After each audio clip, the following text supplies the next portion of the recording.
Hey, ever wanted to play D&D on Tabletop Simulator? Well, guess what? You can. There's actually a video already that teaches you how to do it. Look, it's everything you need to play D&D on Tabletop Simulator. Is that just great? Guess what again? It's outdated. It's really outdated. It's 3 years old and I cannot begin to tell you how outdated this video is. Like, it's so outdated that like I don't even have Windows when I made this video. Look, go to settings to activate Windows. I don't have Windows in this video. I have Windows now. You can't tell. I have it cropped. Kind of. You can kind of tell. I had to look over it to make sure. Anyways, the video is outdated. And while I got a lot of comments and a lot of other problems with it, it wasn't, people really enjoyed it, but it wasn't that great of a video. And so this is going to be me attempting to make a better version of that. And I hope you like it. So first off, let's just get right into it, right? So this is my table, not my table. I didn't make this table. Somebody more intelligent and handsome and just overall a better person made this table. I am just going to use it and then explain to you all why I use it. So this looks like a lot, right? And that's because it is. But 60% of this stuff will be gone by the time you learn how to use a table, and another 10% of it will probably leave because you probably don't want to use those tools. And then probably another 10% will go away because you find it to be just clutter. But it's beautiful. I love this table. I don't know how long it took to make this table, but I love the person who made this table. You got character sheets, which these are kind of meh. I'll show you later ones in the video. You've got like a little book that you can put notes in, and then you can scribble in them, put them back in. You got little candles for atmosphere, and then you've got the board, which can be 3D in this really cool way. Show me on Roll20 where you can do that. Show me. I'll wait. Oh wait, you can't, because you can't do 3D in Roll20. That's no hate to Roll20. Roll20 is fine. And then you got this huge D&D like space where all your tools. You've got where you can control your map. You've got down here where you can build walls for Fog of War. They changed Fog of War since the last time I made this video. It's completely different. You got this thing, which I won't show because it's stupid. We're not going to worry about that. I just don't use it. You got the mini injector, and when you use the mini injector, you can use these different little things. You can put them on midis, like so. Drag this over someone's head. Boop. There you go, look. Now he's blessed and petrified. That's a horrible combination. He's got good attacks, but he can't move. It's like blessed is useless here. And you can right click to make him go away. But I'll show you all this and more as I get through the video, but I just want to kind of do like a quick little overview. And before I get into all this, thanks to everybody. Like everybody who watched this video, everybody who's commented on this video, who liked this video. Thank you to everybody who gave me suggestions, like Deadly Dust Bunny. Could you also possibly list the names of the workshop mods and their authors in your video? Yes, I can. I will do it this time. They will all be in the description below. At least everyone that I mentioned in the video, at least. I'm not gonna go show every single little detail, but I actually don't know who made Oneworld. It's a little hard to find at this point, but Oneworld is also on here, and respect and credit to anyone, to the person who made that. The DnD Mini injector is also on here. I don't know who exactly made that, but respect and credit goes to them as well. But I will have links in the description below for every single thing that I will be showing today. So first off, the table, right? This is how it looks when you first spawn onto it. This is how it's going to be. You can get rid of whatever you want. All these note cards will basically walk you through how to use everything. I'm going to do like a brief walkthrough of individual things as we get through it, but I wanted to give you just a base idea of what you're going to be getting into when you load this table up. It looks like a lot, but it's not. Okay, so the first thing I want to show is how the maps work on this one. So in my previous video, I had it where you had to basically make a whole other like save file, and you had to like swap between the two and completely reload the board. That's done. You don't have to reload the board anymore. We use Oneworld. I actually had a person in the comment section of that video talk to me about Oneworld, and back then I didn't like Oneworld for a variety of reasons. For one, it was a script, and scripts in Tabletop Simulator have always been kind of wonky. Two, it was overly complicated. I could not for the life of me figure out how to use it, but I think actually it was less complicated than I thought it was, because I'm using it now, and I don't think I've grown in intelligence. I just was too dumb to try to figure it out, and now I am still dumb, but I figured it out. I figured the base understanding of Oneworld out.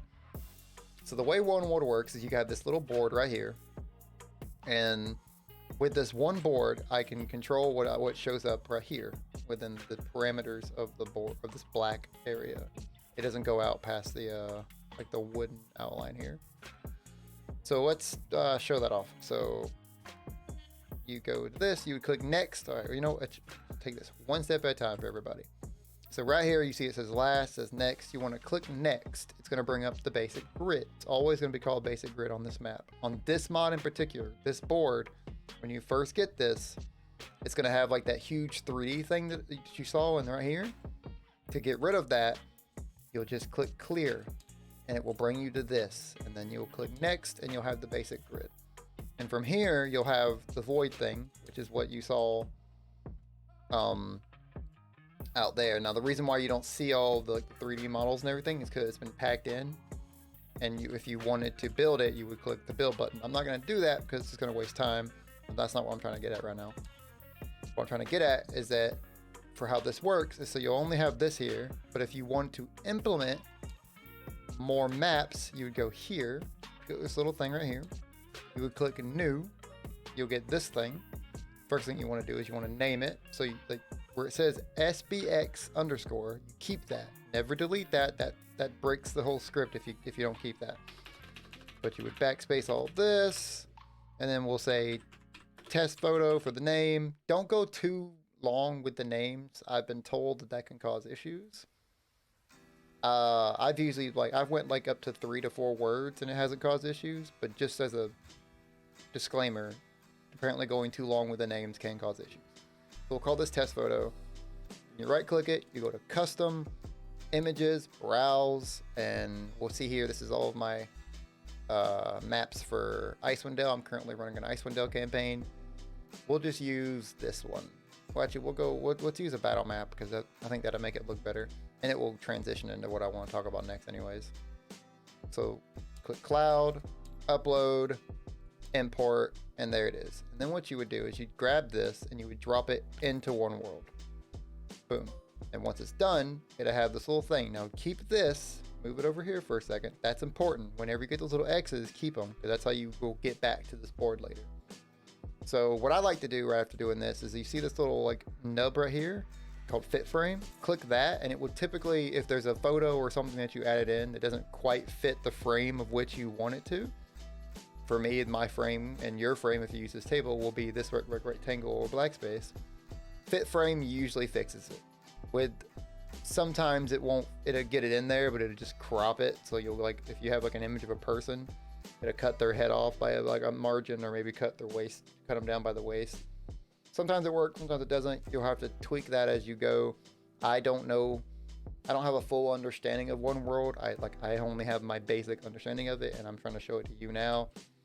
So once you get that, you go back to this, go next, basic grid, and you could drop it right here if you wanted. But say you have the map of Icewind Dale, because I have the map of Icewind Dale. Now I have the whole map of Icewind Dale, and if you come over here, it shows you Bryn Shander, Targus, whatever. So let's say I wanted this to be somewhere specific on the map, so I can click on it later. So you see, your players can't see that, only you can see the little dots that you've added.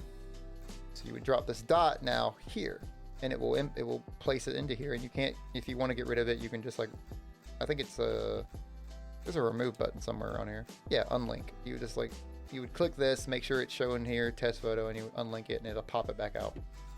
But we'll worry about that in a second. So you would click this, which we did. Let's go back just to make sure. We do that all over again. So you click it, and then you can click it again to do that, or you can click it and click test photo. And either way, it'll bring you to the actual map that we did. And there you go. There's your map. You have it fully implemented into Oneworld, and you can do that for every single map, and you can do it for all of them. If you haven't noticed, I'm gonna go ahead and actually unlink this because I might forget that it's here. Unlink, it pops the link right out like I just said. Go back over. So, oh, and tabletop's fucking up. Tabletop is like, that's still the biggest issue with tabletop, honestly. Is it just takes a lot on your computer. So not like that's probably the biggest con to playing on tabletop. I have a pretty beefy computer and it still tears into mine a little bit. So let's go to Tourmaline. So I have every single place stored here. I don't have to do this again and again. I can swap them ever. If my players want to go to East Haven, we can go to East Haven. If my players want to go to Dugan's Hole, we can go to Dugan's Hole. The sky's the limit with this. So as much as you prep, you have ready. I actually have my entire homebrew world on here. So it's Storia, and I don't have every spot on here because while I made the whole world, I haven't gotten to the nitty gritty of every area. But they've been to some places. So we got the Bahamut Tower. I've got snow encounter, yada yada yada. You get the point. Do I have to clear? Next. So that map that we were doing with, let's take that and let's drop it over here because I want to show you the next thing that's cool that's been different since we did this new change. And what we do with that now is there's walls you can implement. So let me grab, where is it? Oh, it's right here. I misplaced my things. See, but you'll see this in your map on your table as well. So this is this little thing is called the wall spawner. So depending on where you are, if you can't tell, I'm a little nervous. I haven't made a video in a while. So you just left click it, it's off. Click it this way, it's normal. Don't worry about this two stuff. The wall height is 1, it's perfect. The vertical offset 0 is also perfect. You can tweak that as you need it to be for like weird angles you're trying to get, but this is from 1 to 0 is pretty much perfect how you want it. So normal. So what normal is you would tab, and it would make an arrow key, and you would tab again, and it creates a wall. Now you can do this all until you have like an area. I'm not going to make it perfect here, but basically you make a little area. And then you can come over here, the Fog of War, the new Fog of War settings. Like if you remember in the original video, it was a box and it was kind of ugly. Now it's an actual Fog of War, similar to how you see on D20 or Fantasy Grounds, and you would just drag it over the box.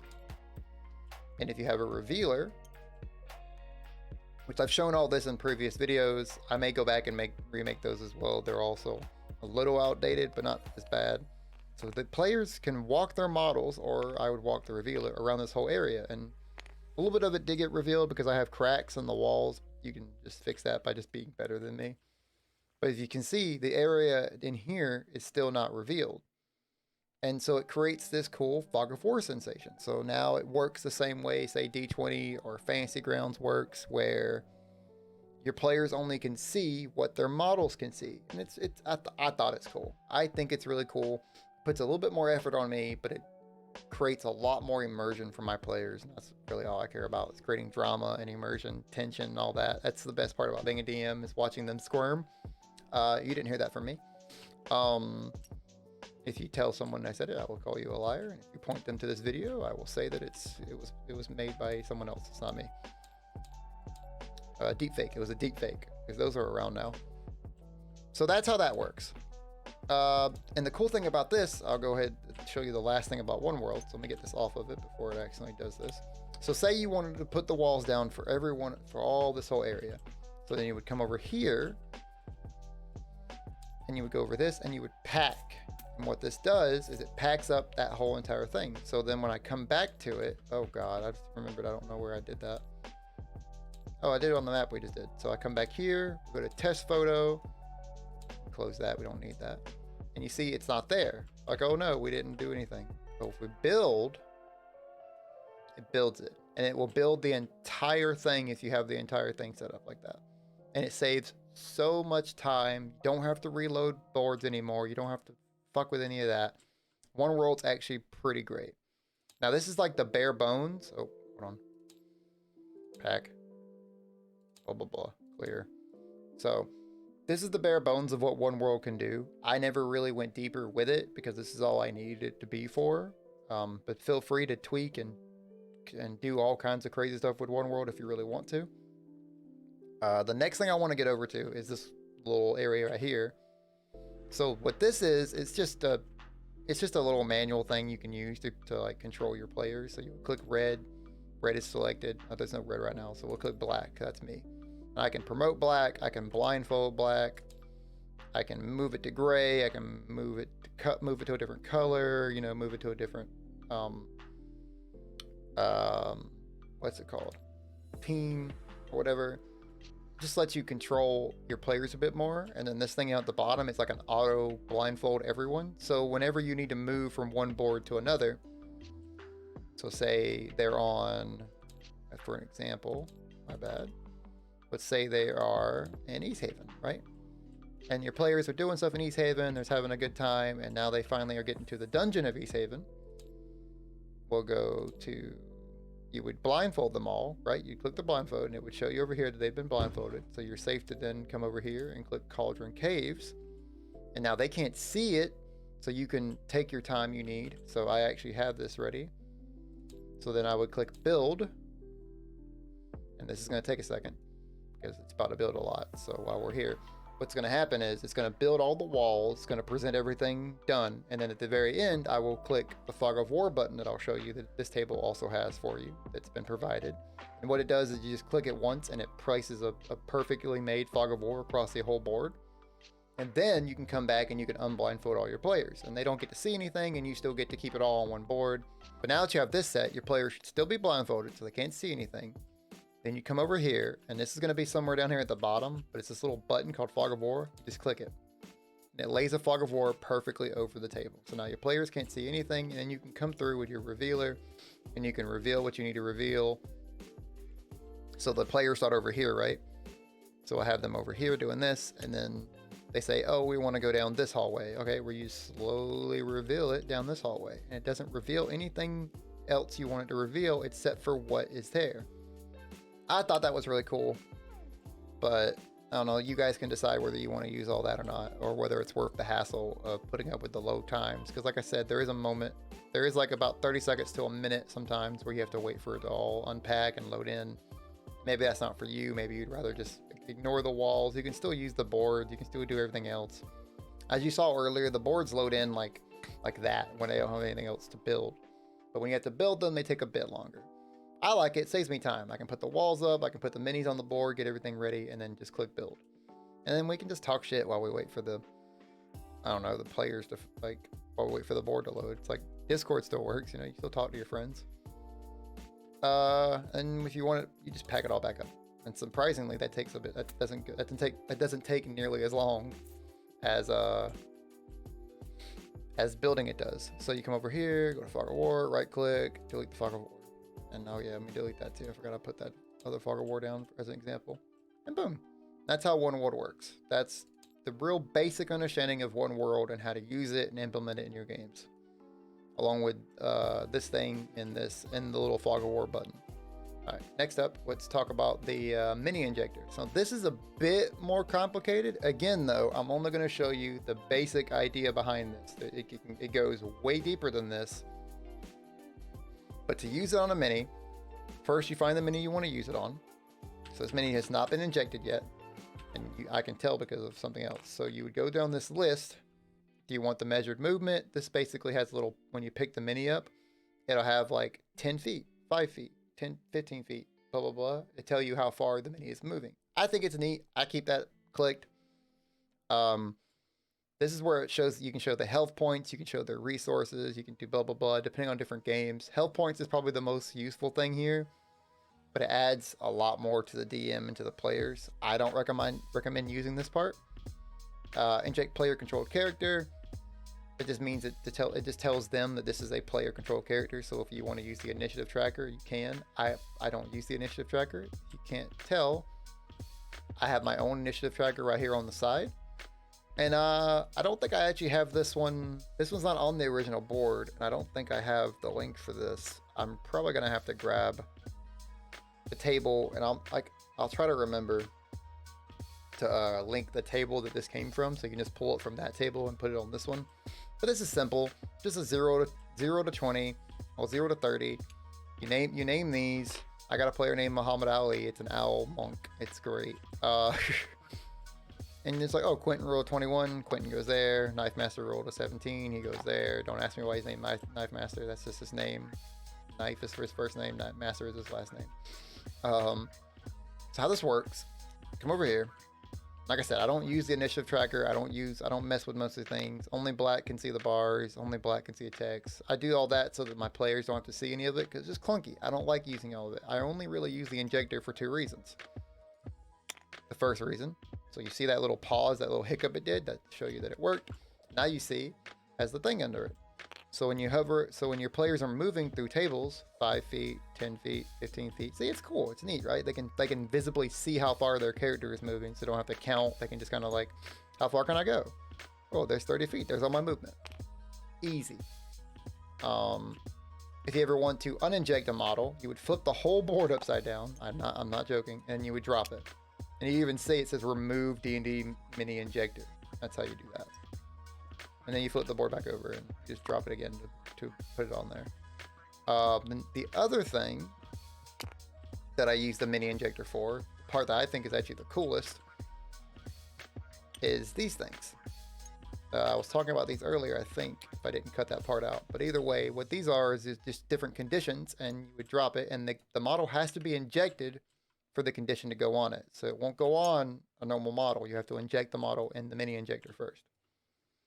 But it just puts the thing over it, and as they're moving, it goes away, and once they're not poison anymore, you just right click it and it goes away. Super simple, super basic. I'm not going to go into too much more detail than that because honestly I don't use the other part and I don't really know how it works.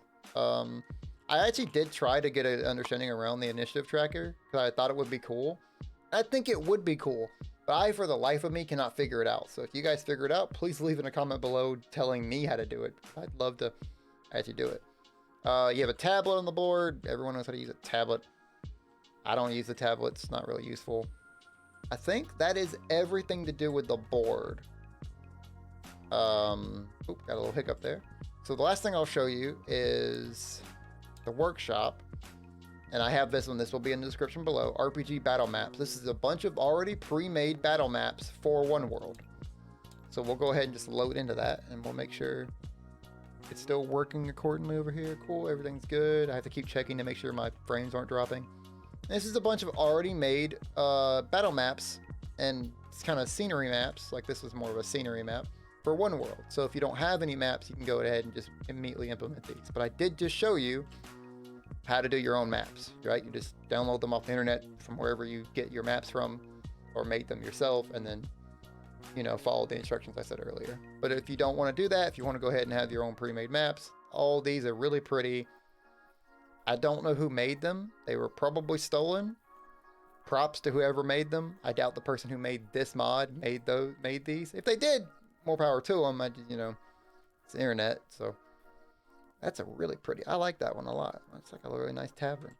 But yeah, it's just a bunch of little maps. Go ahead and pre-made. I went ahead and grabbed this because I know there's going to be some people who don't really like the idea of having to make their own maps or bring in their own maps. So here, these maps alone will get you through various different, like, this is like at least 30 D&D sessions before you run out, right? Because some of these can be reused, some of them, and there's so many of them for different locations, different things.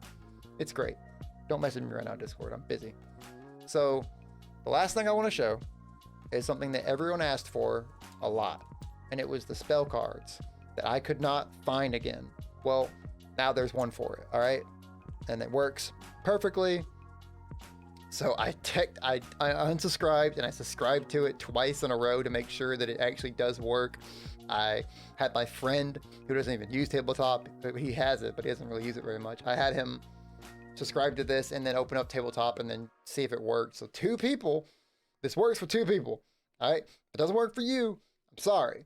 I'm trying my best, but I know so many of you wanted the spells. So it's right here. You just open this up. I'm so nervous.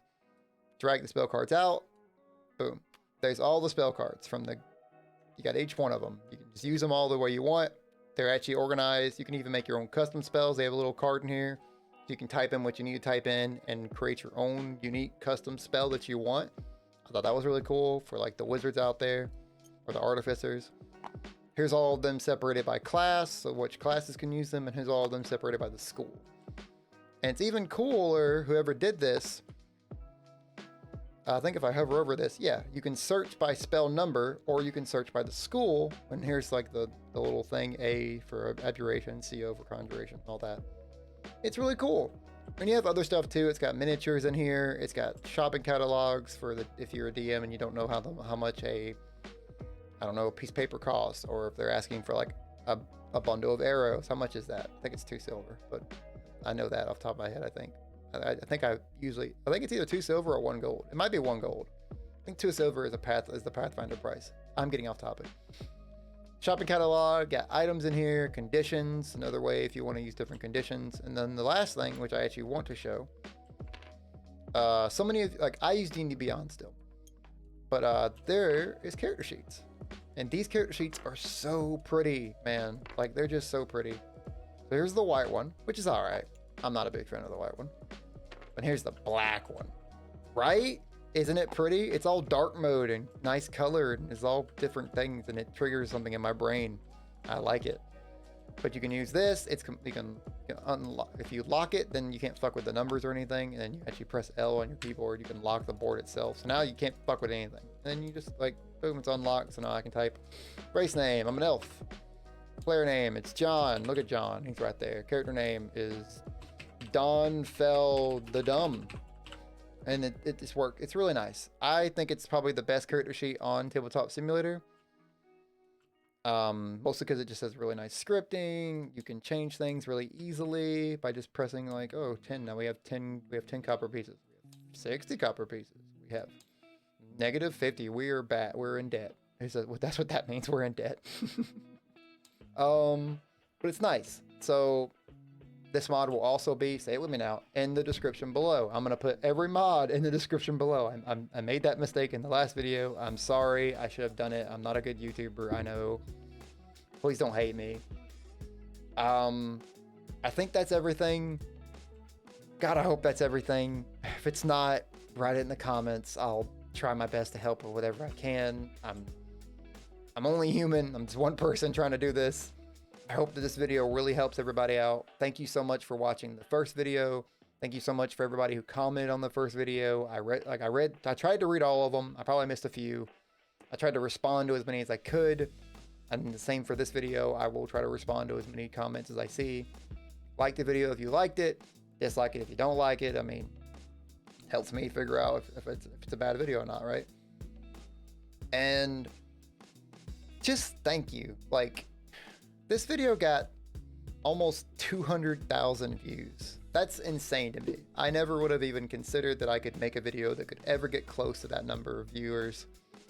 It meant a lot. And like, so many of you guys had told me thank you and how greatly amazing video still helps even a year on. That's just so nice, Corey, because it could, there's no way. It was outdated like 3 days into it, right?